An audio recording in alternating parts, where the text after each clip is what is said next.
J'ai vu ce tuto passer pour faire sa propre carte de Noël et le résultat est bluffant, mais dans les commentaires, plein de gens disaient qu'ils s'étaient ratés. Donc on va faire le tuto détaillé pour réussir à tous les coups. Pour commencer, je prends une feuille A4 de couleur et on va la plier en éventail dans le sens de la longueur. Et comme j'aime la précision, on va mesurer pour que chaque pli fasse 1 cm.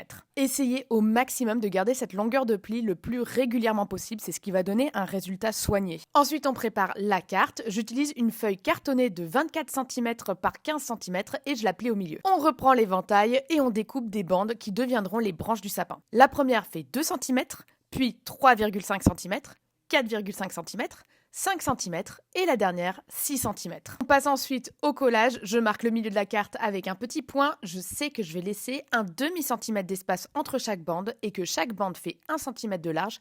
Donc je colle la première bande 4 cm au-dessus du point. Je colle l'autre extrémité de la bande sur l'autre côté de la carte et je referme en serrant bien. Un demi-centimètre plus bas, je colle la bande de 3,5 cm, puis celle de 4,5 cm et finalement, je décide de ne pas utiliser la bande de 5 cm et de passer direct à celle de 6 cm. Car je trouvais que les bandes de 4,5 et 5 cm étaient trop proches en taille. Une fois le sapin collé, je rajoute la déco. L'étoile et le pied du sapin découpés dans du papier coloré, des carrés pour faire les cadeaux autour et aussi des carrés colorés sur le devant de la carte. Avec un feutre noir, je rajoute les détails, les rubans des cadeaux et le texte Joyeux Noël. Et pour la touche finale, j'ajoute des petites étoiles. Je les ai faites en papier, mais vous pouvez les dessiner avec un feutre ou même faire des points ou des confettis à la place. Et voilà la carte terminée. J'espère que ce tuto détaillé vous aidera à réussir votre carte à tous les coups.